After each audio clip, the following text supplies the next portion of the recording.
Which transitions us right into our next topic, and I kind of hate to bring this up again because, we've talked about this on just about every single episode.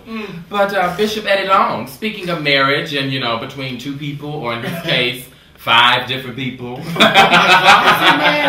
Well, he does have a wife. Yeah, I saw her. And what did she look like? She looked nice. She did look nice. And he's also had commitment ceremonies with, allegedly, commitment ceremonies with 4 of his accusers. No, allegedly. Well, it hasn't been proven yet. That part was true. He answered to that. Oh, he said yes, he did have the commitment ceremonies here. He has finally came out and answered to the allegations that have been, tossed against him. And he said, now what I found so amazing is that he admits that, yes, I share hotel rooms with people in my congregation. Yes, I hug people in my congregation. Yes, there's something that we do at my congregation. Yes, I go out of town with people in my congregation. No, I have not had sex with. Now everything else was true. He admits to, except for the sexual. But the sex part, and then on top of that, it was like a general, thing like like the people in my congregation, just like random people. Yeah, we hug at my congregation. How convenient. We go out of town in my congregation. We go out of town on trips together. We share hotel rooms, in my congregation. That's something that we do. Nobody has that congregation and shares a hotel room. But wait, the thing that I you saving money. This big mega church saving money. But the thing I want to say, he's making it look like, oh, that's just common. We do that. Right. We share rooms and we share beds and stuff. That's nothing new. But then it's just like what Michael Jackson was saying. He was sharing his bedroom with kids. Everybody like, oh, he should stop that. He should stop. So what's the difference between, him being this mega preacher and sharing a room with his members in his congregation? I don't care if they're men or women. You should be sharing your room. Yeah, why would you? And even if you share a room, why are you sharing the bed? Yeah, and like you said, where was your wife? Where was your wife? Why would you share the room with her? Why you got your wife in the room with these other guys? Surely you lay down with your wife. I know. I think it's clear to see that we're not really buying that story. I wonder what the rest of the public thinks about it. Yeah, I think they're saying we're buying those 5 gays. Of course, they're not going to buy. But anyway, I think it's a mess.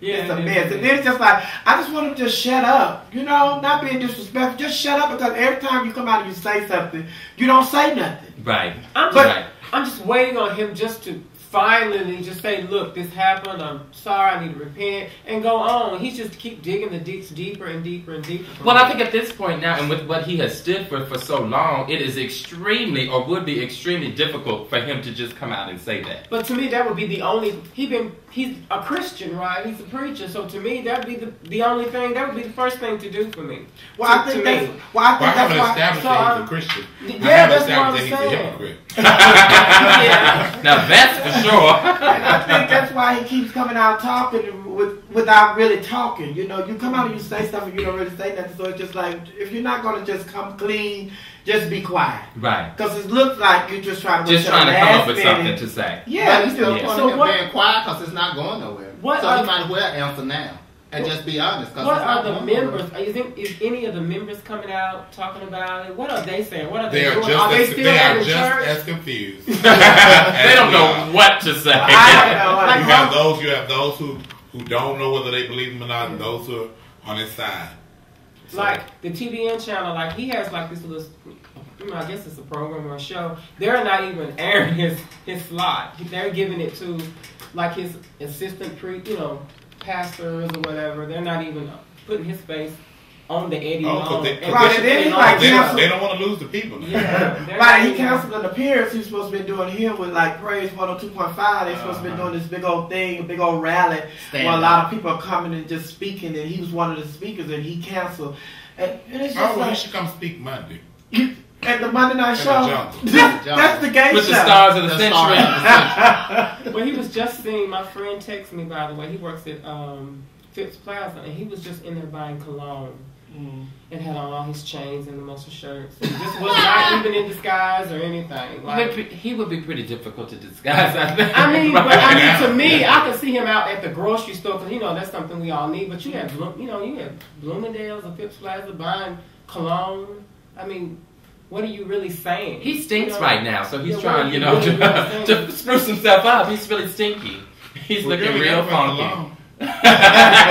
He's looking real funky right now. Right, and then you're saying that, you know, what is he going to say, so what is he going to do, or what is going on, and this just goes away. But a lot of people, you know, it had died down, really. Because we had been talking about it. That was the game plan. Yeah, it was to die down. And I think the only reason that he came publicly and said something the other day is because they were protesting that he stepped down. So as long as we wasn't saying nothing, he wasn't saying nothing. We wasn't saying nothing. We were quiet. He was quiet. So now these protesters have brought it back to the light, you know, by, you know, asking for his resignation. Yeah, asking for him to step down. So now it's just like, okay, now we need to go on and just say something. You know, probably had that statement prepared.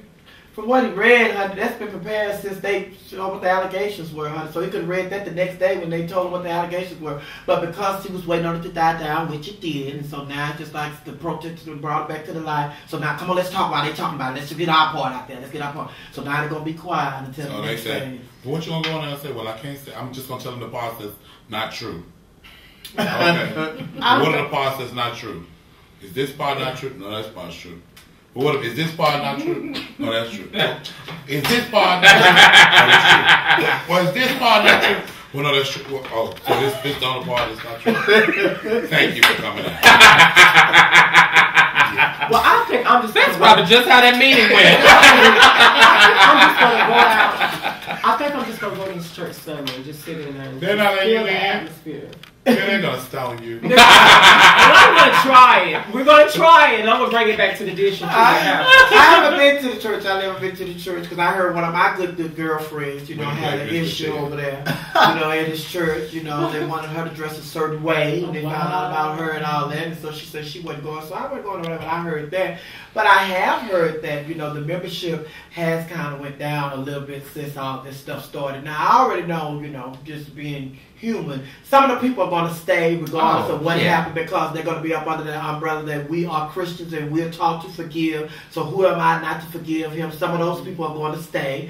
And then there are going to be people that are going to walk away because they're going to feel like what you standing in that pulpit telling me and my family that we had to live by, you're not living the way that you're telling us we have to live, so I'm going to have to leave you alone. So it's gonna be it's a lose-lose situation no matter how you look at it. Well, I think especially for me, as far as I'm concerned, it's not an issue of forgiveness or even necessarily if it necessarily makes him a bad person or not. Mm-hmm. You know, because of course we all do stuff and have done stuff. So I think to say that you would forgive him, yeah, of course you would forgive him. But I think now it's at a point where we want you to tell the truth. Yeah. Whatever the truth is that we pretty much feel that we know, we want you to go ahead and say it and stop at this point trying to deny and being a hypocrite. To me, that's the biggest thing. And then once you've done that, then of course we can all get past it and start the forgiving process and even the healing process for him and whatever he needs to do within himself to move forward. And then we all say that God works in mysterious ways, and you know, all these youth that are killing themselves and committing suicide because they haven't embraced who they really are.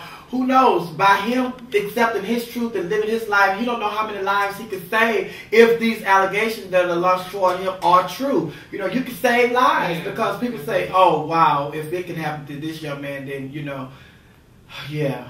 Exactly. And I would think even as a pastor, someone who does have people's lives pretty much in his hands, he has an obligation to do that. As far as I'm concerned, he has an obligation to come forward and say that this is true and to help these other people that may be having the same struggles. Or not. You said true, just or not.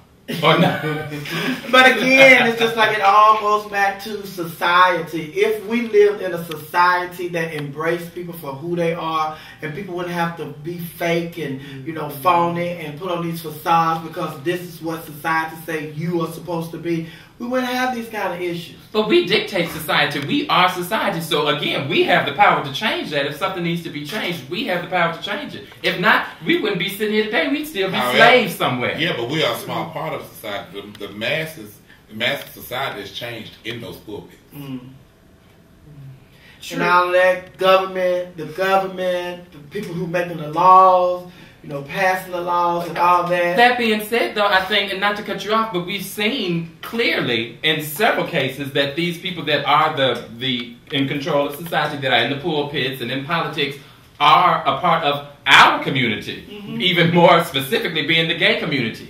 You know, so again, why not come forward and step forward and start living in truth instead of continuing to live a lie and perpetuating this false society and come clean with what the truth really is and what's really I there. know if I was straight, I would say the gays know they do a lot of lying. Because all the time, yeah, and it's just like, you know, we can say what we want, but it's just like, it's not, we don't live in a perfect world where people just come out and just be who they are and just be free and go on with their lives.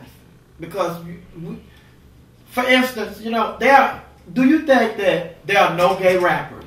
Do you think there are no NBA players who are gay? Do you think there are no NFL football players that are gay? Do you think there are no Major League Baseball players that are gay? Do you think there are no R&B artists that are gay? Mm-hmm. But how many of them are out? How many of them can we sit here and say, such has came out and said he's gay? Ricky Martin, you know, but look how long it took him to come out. When they come out, it's like their career is over, their career is going in a downward spiral, so it's just like, but we don't live in a society where people will let you be who you are and still love you and embrace you when they didn't know the truth about you. But we don't, I think we don't necessarily know that if we don't. And speaking of the Ricky Martin thing on the interview today with Oprah, which we'll talk about later, but since we kind of brought that up, he said that fear was one of the things that kept him from doing it. He said, but then he realized that fear is a lie. He said, you know, you can't live your life based on what you think somebody's reaction will be. He said, because you don't know. And when he finally came out, the reaction and what he thought, in most cases, was completely different than what it actually was, which I agree with. And I've said that many times as it relates to people coming out. Oftentimes, we already think in our minds and have perceptions as to what somebody's response would be to something, when in reality, they're probably as much aware, if not totally aware, as we are. Well, tell that to Tevin Campbell. Tell that to Tevin Campbell. Well, I think in his case, they took a different road, a different route. It wasn't as simple. It wasn't as simple as them just coming out. Some things happened. But still, that's if he had come out, it wouldn't have been. But that's the part of being gay. You know, but if he was already out, it wouldn't have been that much of a story. If we knew that Teddy Pendergrass liked transsexuals, it wouldn't have been a big story if he had an accident with a transsexual in his car. But because we found out who they really were, they could no longer hide who they really were, then we stopped supporting them. Tevin Campbell, Did we stop supporting them because they came out or because they had lied to us for so long? Because for me, that's bigger than whatever fact that you lied to me. But the thing is, well, all of these entertainers that we want to come out of, all of these football players, and all these people who are, you know, successful now, that we're asking them to come out. So are they going to be under the same umbrella? People are going to stop supporting them because they lied to us, or they're going to stop supporting them because they're gay? So it's just like they're in the same shoes that they're in. And by them not knowing if people are going to stop supporting them because they're gay or because they lied to them, they refuse to just come out and they just stay where they are. But what kind of life is that? Because everything done in the dark is eventually going to come out, as it did in the cases that we just named.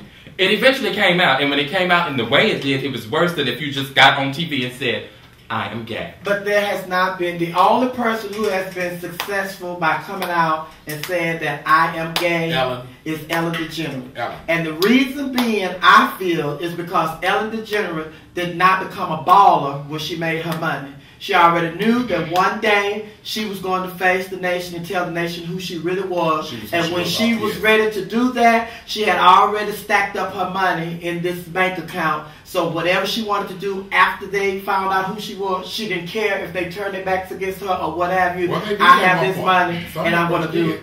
And I'm going to build my own empire. I don't have to depend on society for nothing. As you see, this is a very heated topic, and we can go on and on about this forever. And I'm sure we will revisit it at some degree. And we'll come back to it, dear. Thanks so much for tuning in with us. We enjoyed having you. We'll see you again soon. Bye-bye.